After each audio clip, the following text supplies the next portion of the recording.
Today we're going to be looking at Jewish and early Christian and Byzantine art. So to start off, let's take a look at the map. So here we have the Roman Empire begins in around 27 before Christ. Then we see Diocletian divides the Roman Empire into the east and west. And then we see in 313 Christianity officially recognized by Constantine with the Edict of Milan. Next, we have in 395 the Roman Empire splits into the Western and Eastern empires. By 1476, the Western Empire collapses. The Christian Church, here we see the Christian Church kind of moving along.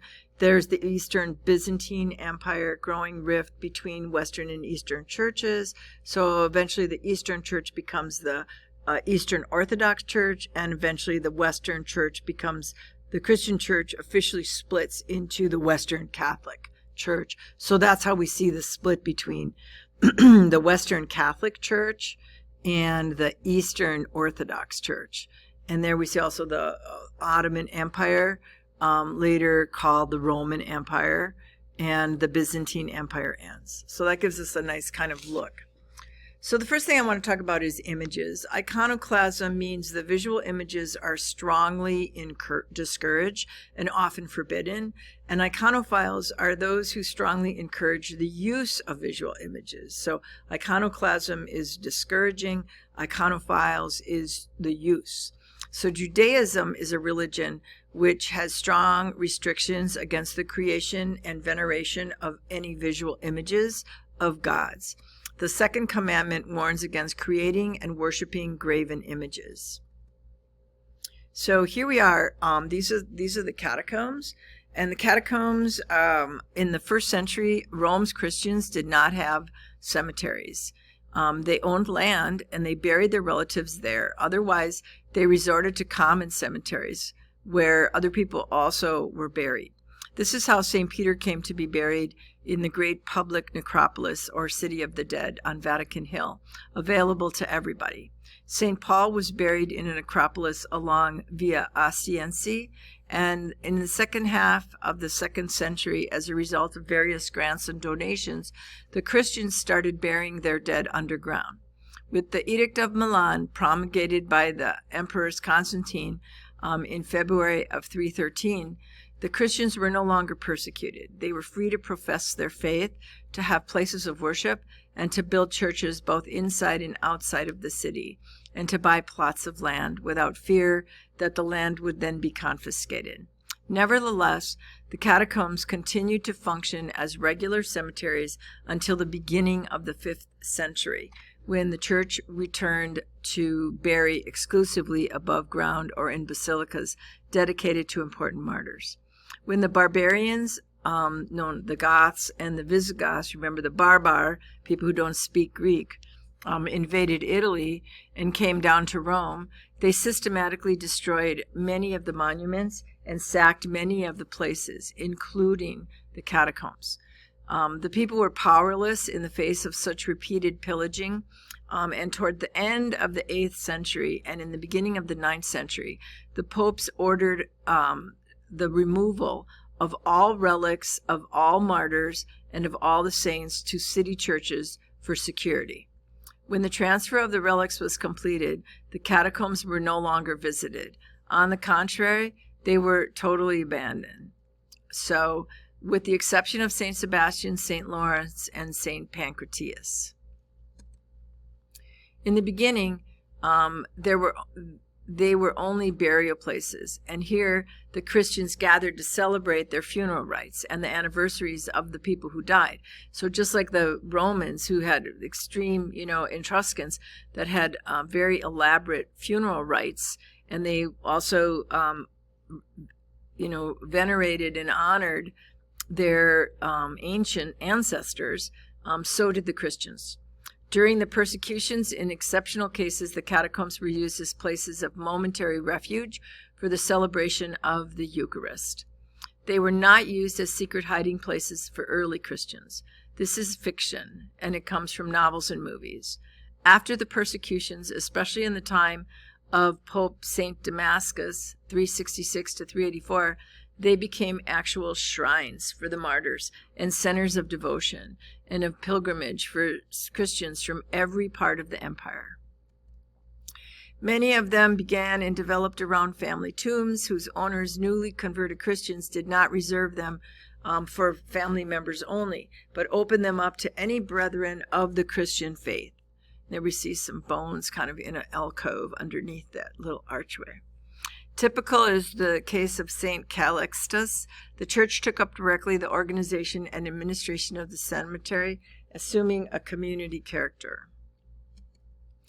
The Jewish places of worship were called synagogues, and they were built like a house, but with a long bench and a niche for the Torah scrolls. So this would be like similar to what the inside of a synagogue might look like.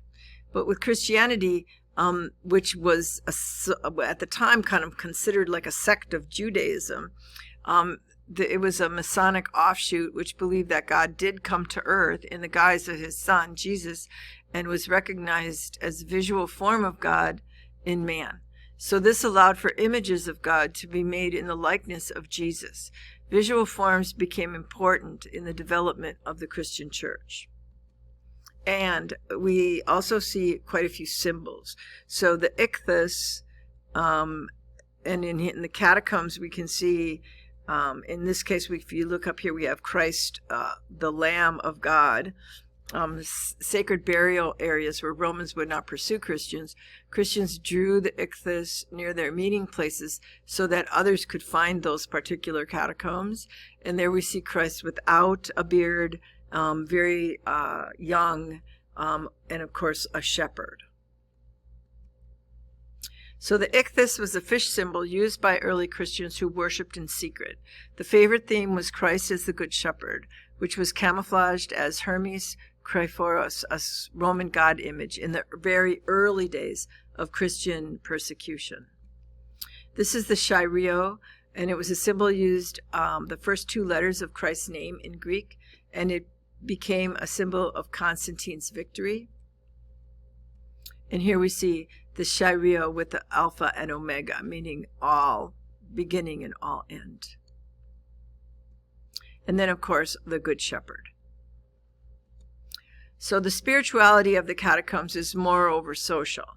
The Christian is accustomed to say in prayer, not my Father, but our Father. So this is a good indication to us that people prayed together. Though many in number, we form one body in Christ. The Romans 12:59. The catacombs were to give the image of this mystical body in which, in hierarchy of roles and in one and the same unity of spirit, Christians live together in an orderly way and live, cared for each other.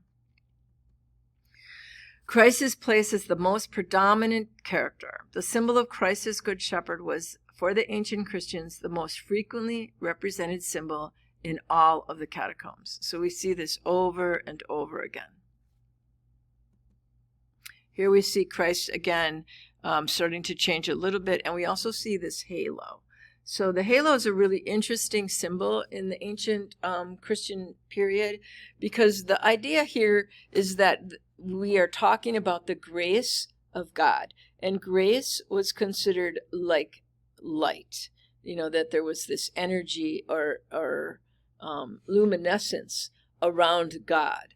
And so Jesus, the idea that it comes or stems from the head, and it's got this glow of light. And so visually it was used, this idea of halo, or kind of a round shape around the outside of the head. And we see that in Christianity often, where we see saints with halos and Blessed Mother with halos, a lot of people with halos.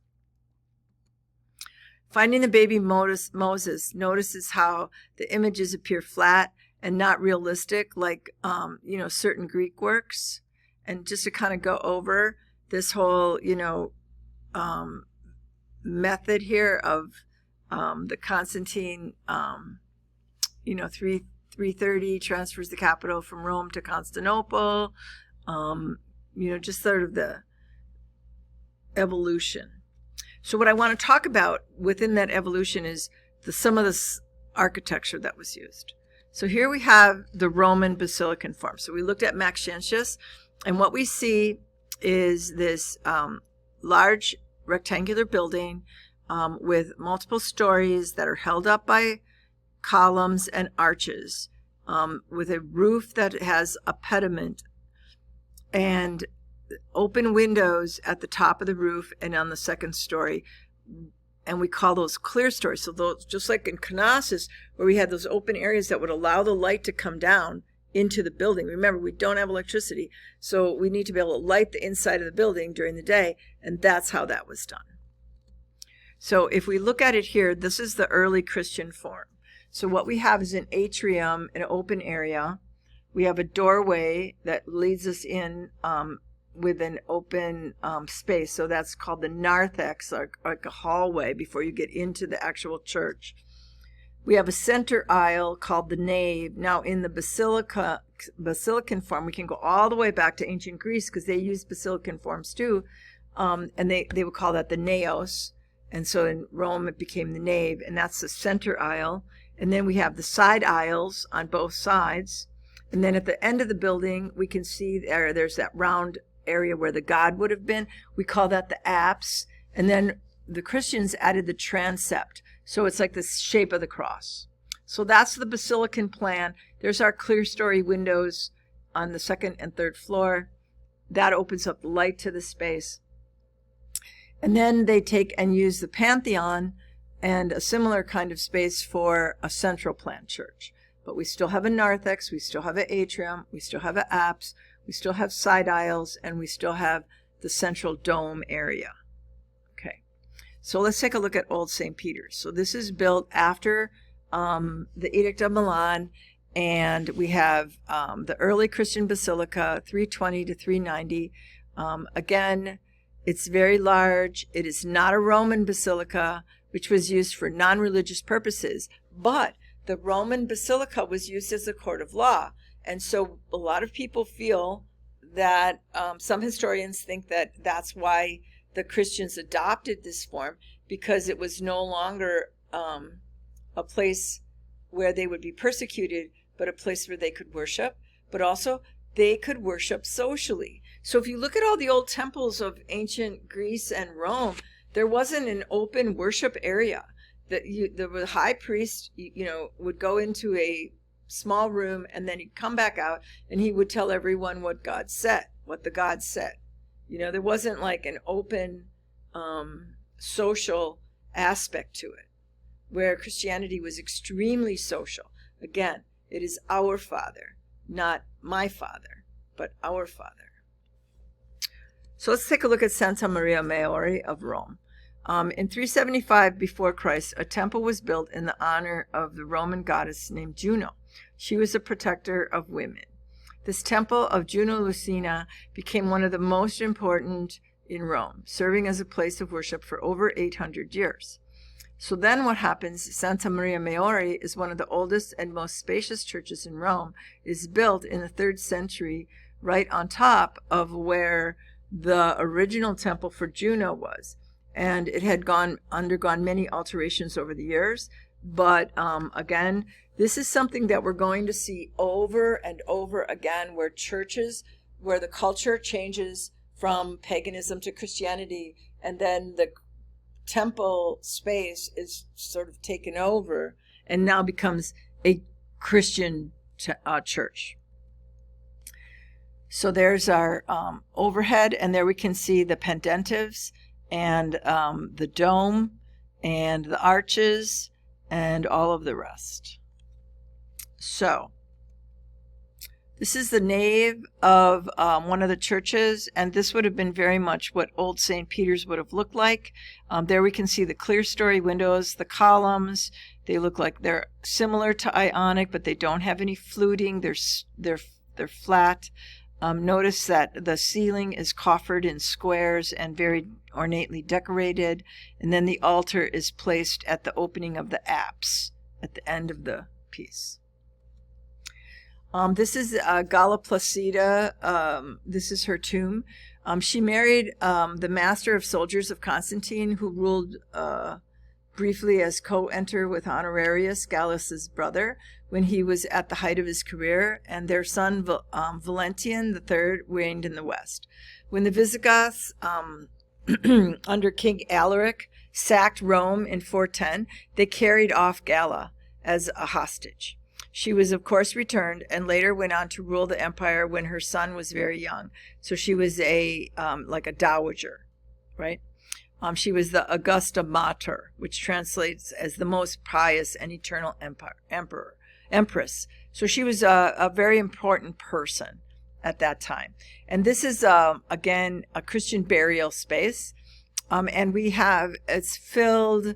Now what we start to see is some of these buildings where before they were painted with frescoes and so on, now we start to see them filled with mosaics. So they use these tesseract tiles that were very, very small. And some of them were gilded with gold. And so when you'd walk inside of the building, it would just shimmer with light. So here we see above the tomb one of the mosaics with Christ as shepherd. And so on. So here we have the next person is Emperor Justinian. Justinian's reign is the period when paganism finally loses its struggle to survive, and when Christianity between the East and West become insurmountable. From a military point of view, it marked the last time that the Roman Empire could go on the offensive with any hope of success. Africa and Italy were recovered, and a foothold was established in Spain. When Justinian died, the frontiers were still intact, although the Balkans had been devastated by a series of raids and Italian economy was in ruins. His extensive building program had left us with the most celebrated example of what we call the Byzantine ecclesiastical architecture that still survives. And one of them, of course, was in Istanbul in the east, and its name was Hagia Sophia.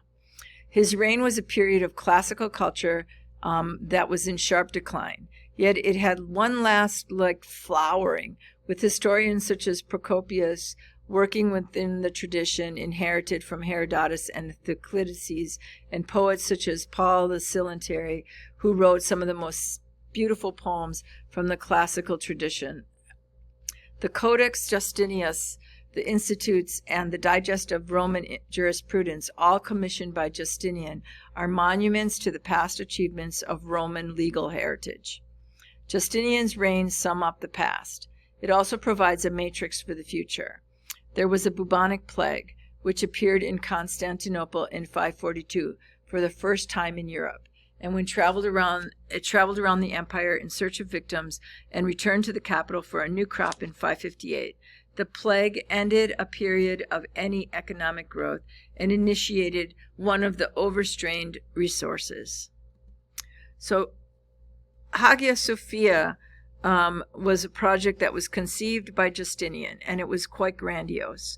And it was rebuilding the great church from its foundations. Nothing like it had ever been built before, and nothing like it has ever been built since. Construction lasted 5 years, from 532 to 537 after Christ.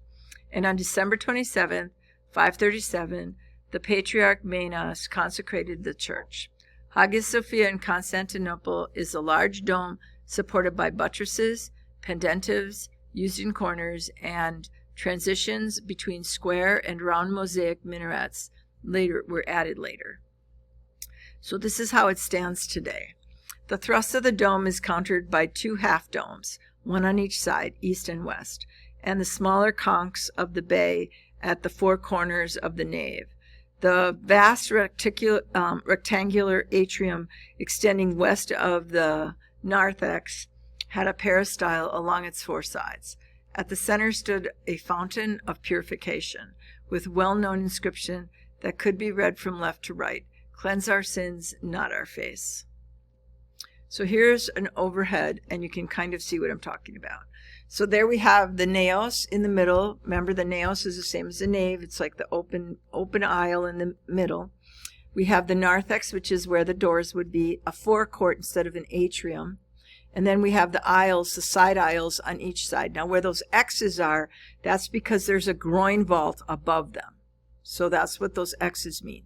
So the dome in the center, and then half domes on each side, and groin vaults all the way around both south and north. So east and west are the half domes, south and north are the groin vaults. And there you can see, if you cut it in half on the side, there's our central dome, our gallery in the middle, our clear story windows, and our half domes on each side. So let's look inside. It's just incredible. So there we can see now it was eventually taken over and is now no longer a Christian church, and there now has minarets and so forth, but it's now a Muslim place of worship. There's another look. It's really amazing with the windows around the dome. I mean, it's definitely something that if you ever get a chance to go see in Constantinople would definitely be worth it. So how were these domes created? They were put on what were called pendentives or squinches. So we're going to see that as a new building technique. So there we can see there's our dome. A pendentive is where there's an arched area that comes up to the dome, right? So it's it's similar to a groin vault, but it's not really. It has more of like arched doorways with a dome upon top. And then the squinches are here. So that would be a place where the dome would set inside, right? So this one, the dome is like kind of on top. On the pendentive, on the squinches, it's set inside. So let's take another look here. On Tuesday, May 29th, 1453, Sultan Mehmet the Conqueror entered the vanquished city of Constantinople late in the afternoon and rode over to Hagia Sophia. He was amazed at the beauty and decided to convert the cathedral into his personal imperial mosque. And so it's been a mosque ever since. So this is San Vitale. It is one of the most important surviving examples of the Eastern Roman Byzantine Empire's architecture and mosaic work. It was begun in 526 under the Ostrogoth rule, and it was consecrated in 547. So it took about 20 years and completed soon after. One of the things that's so beautiful about this building is prior to this, we didn't really, so first of all, we don't have glass yet. We don't have a way technology-wise to make large pieces of glass. So what they did here was they took pieces of alabaster marble and cut them very, very thin. And if you look at the way the windows are kind of, they're sectioned off with wood, they would put these pieces of alabaster in there. And then that would come in and bring this soft golden light into the inside of the church. So the outside of the church is pretty simple. It doesn't really look very fancy, but the inside is a whole nother story. So here we have an overhead. Again, this is a circular plan church, very much like the Pantheon. And let's take a look at the inside. So there we have all the mosaics everywhere. And here's the chancel mosaic. Justinian is posed frontally in the center. He is haloed and wears a crown and a purple imperial robe. He is flanked by members of the clergy on his left, with the most prominent figure, the Bishop Maximianus of Ravenna, being labeled with an inscription. To Justinian's right appears members of the imperial administration, identified by the purple stripe, and the mosaic establishes the central position of the emperor between the power of the church and the power of the imperial administration and the power of the military. Like the Roman empires of the past, Justinian has religious, administrative, and military authority. But just look at all of that marble and mosaics and how beautiful all of that is, and those alabaster windows. So from the outside, you would never imagine that this is what is inside. And why? Why put all this effort into this? Because this was the house of God. This was the house of God. When you came in, you were to be wowed by God's presence. So here we have a close-up. So it's probably, this image is one of the most, famous images of political authority. And notice the gold, all the way around. Really amazing. And this is his wife, Theodora, and she had her own court. And here we are in another inside the same space. While this mosaic of the Empress and her retinue of San Vitale is only certain visual depiction of Theodora, several written descriptions of Theodora survive. The challenge for us today is interpreting those texts because they diverge significantly in their depiction of the Empress. So Procopius, the writings of Procopius of Caesarea, a historian during the reign of Justinian and Theodora, are main source for their reign. He writes on war and buildings, which cast Justinian and Theodora in a very favorable light, and those writings were circulated widely. But he's also known for a text called The Secret History of Anecdota, literally mean unpublished things, which was initially intended for wide circulation, but it attacked the imperial couple. In the secret history that survived from the Byzantine era to today, in just one manuscript copy, suggesting that it was not widely reproduced. But in our time, the secret history has become one of his most popular works and one of the most widely read primary sources of Byzantine history. The following two statements by Procopius describe Theodora's physical appearance. Such descriptions of a person's outward appearance were especially loaded in the Byzantine Empire, where it was widely believed that the physical beauty mirrored inner beauty and inner strength and inner virtue. The statue of Theodora, he says, was indeed beautiful, but still inferior to the beauty of the Empress. For to express her loveliness in words, or to portray it in a statue, would be a mere human thing to do, and now altogether impossible. And in the second one, he says, now Theodora was fair of face and in general attractive in appearance, but short of stature and lacking in color, being, however, not altogether pale, but sallow. And her glance was always intense, and it made her brows contract. You can kind of see how it looks here, like she might have had like very thick eyebrows. I'm not sure. So an important duty for the Byzantine empress was undertaking charitable causes. Here so she actually was a patron of a woman's monastery or convent. We would think of it as a convent.